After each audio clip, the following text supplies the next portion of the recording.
All right, here it is. It is time for the new market action for the July report for Portland Metro. And these numbers are absolutely crazy. New listings decreased 11.8%. Pendings decreased 27.1%. And then closing sales are down 31% versus June. That is just, these are all those interest rates finally coming to roost, really slowing down the market. What is a glimmer of hope is that interest rates have come back down a little bit. So we'll see about that. Now let's look at inventory. We're at 2 months. I was kind of thinking that we'd be at 2.2 months, but we didn't get the new listings that I expected. And I think that maybe is where that is coming up. Let's look down here.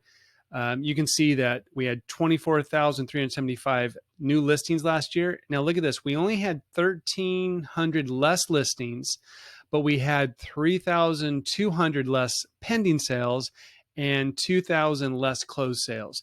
So huge discrepancies, things really slowing down. Super interesting though. Average sales price went up 2,400, but median went down 4,000. This is showing that I think that higher price is really having some trouble. And there's a stat that I think I showed recently that the lower prices are going up a little bit and the higher price points are going down. It makes sense that those interest rates got so high, people had to adjust their price down. So this completely makes sense, follows in and like I said, this is why these numbers are crazy, but total market time didn't really move. And I've been tracking how fast homes are selling, and we're only selling about 13 to 14% of brand new inventory over the first weekend. So I thought market time would really change, and it's not. Let's look down here and look at active residential listings. Huge jump. We're almost up to where we were back in 2020 after we got that first hit of COVID, unsure what was going on, and then things peaked out in April. I think this is going to continue to go. I was thinking we'd be close to 5,000 by now. We're not. 5,000 is kind of that number. If new listings aren't coming up, I'm not sure how high we'll get above that. I'm kind of expecting 5,500 by the middle of August, but if the new listings don't happen, that's not going to happen. And then you see here, the new listings, we're back down to just above where we were in March.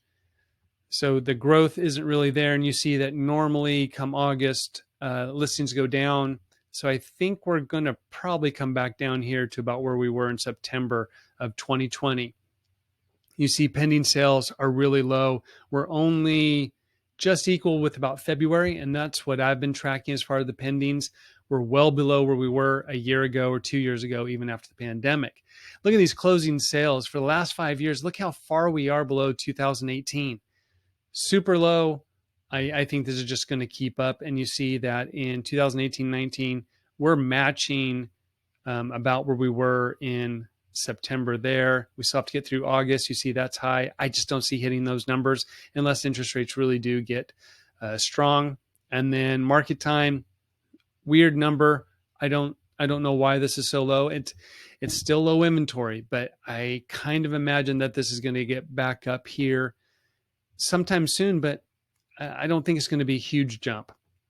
And then lastly, May being the peak is rare. That just really does not happen for the peak pricing. See, it dropped and then went up just a little bit. I'm expecting prices to drop. Like I said, I'm expecting somewhere between 7 to 10% drop between July and December. We'll see what happens. Inventory is going to be the very important number to track as this goes on. So until next month, talk to you later.